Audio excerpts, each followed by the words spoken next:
Welcome to my YouTube channel, A Binary of Civil. Dear students, in this lecture I am going to teach the 11th assignment of Geotechnical Engineering 2. The first question is, linear and translation failure generally occur in. Generally we need to know what are all the types of failure. So that is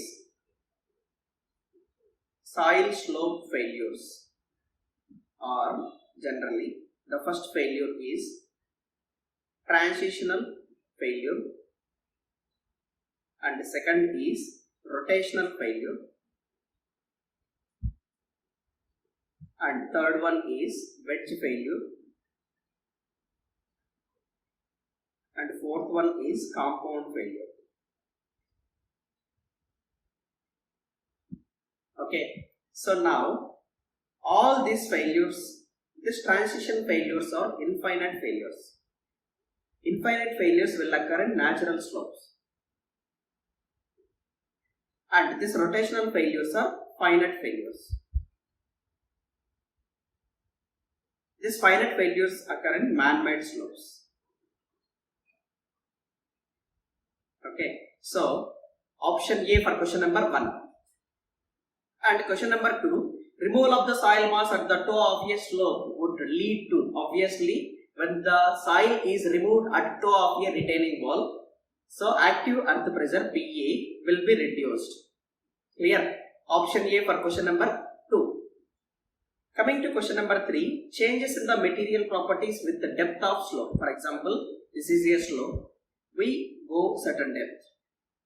So here material properties are one type, one category. Whenever we go deeper, here material categories are another category. So this is generally observed in, generally in the natural, the most of the properties are same, natural slopes, that is infinite slopes. But in the finite slopes that we are making, so that is we are changing the properties of material layer by layer. Okay, so when we go deeper, the materials are, properties will be changed. Okay, so this will generally occur in finite slopes. Option C for question number 3. Coming to question number 4 of the assignment. So it is, whenever you take a retaining wall or a slab like this, so this is failure starting, this is a base failure, this is base, toe failure, this is base failure. All these failures are of provided of diagram arc of a circle. Okay, so this is, these three are common, and when here D is maximum unstable depth and L is affected portion. So small d by capital L always less than or equal to 10%. So this is also correct. And thickness of effective zone is much less than the height of the, here affected portion, this is also affected portion, this is affected portion. This entire effective portion is less than the thickness always. So A, C, D will be the answer for question number 4. This is a multiple answer questions. Coming to next question of the assignment, for a C5 soil mass in an infinite slopes. So C5 soil, we have a factor of safety like tan pi divided by tan I. That is, when factor of safety is greater than 1, that is tan pi divided by tan I, that is pi divided by I. Slope will be stable only when phi greater than I. He has given slope angle can be greater than pi, that is I greater than pi he has given. This is unstable condition. For stable, this is wrong. Now, factor of safety of slope would not depend on any dimensions. So here, factor of safety will become tan pi by tan I. This is saturated condition. And in the seepage condition, factor of safety will become gamma submerged divided by gamma saturated into tan pi divided by tan I. Here on the both the formulas there is no dimension of the material. Okay, so would not depend upon any dimension. This is correct.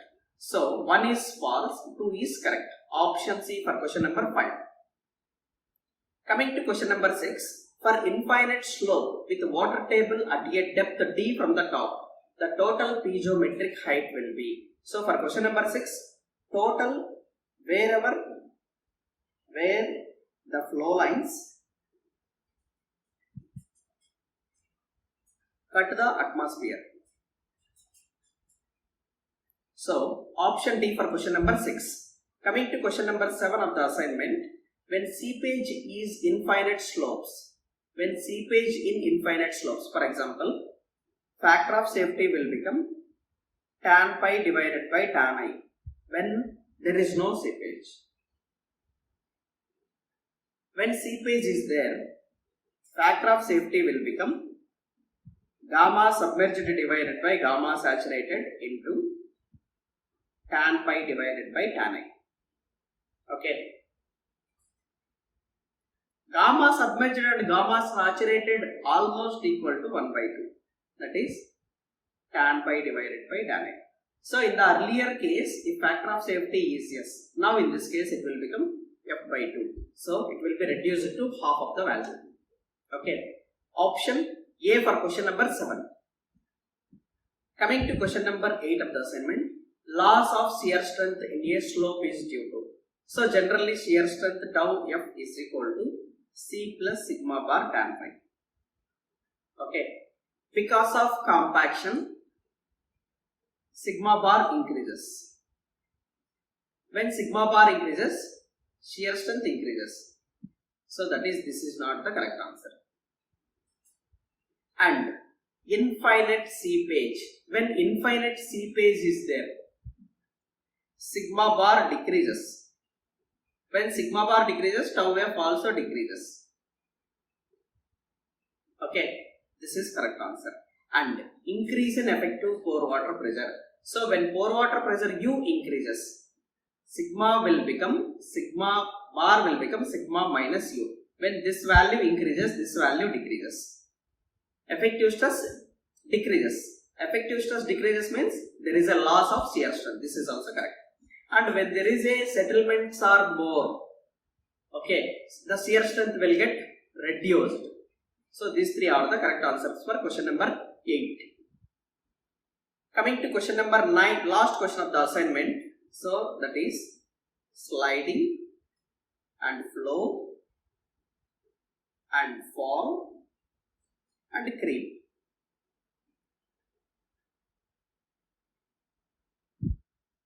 So this is the last question.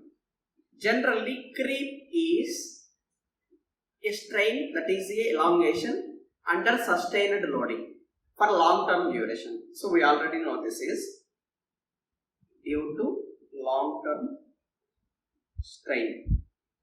Okay, and fall is due to gravity. And this flow is internal flow due to internal deformation. And sliding is transitional due to translation of soil mass. Okay. So for all this, answer C for question number 9 of the assignment. Thank you.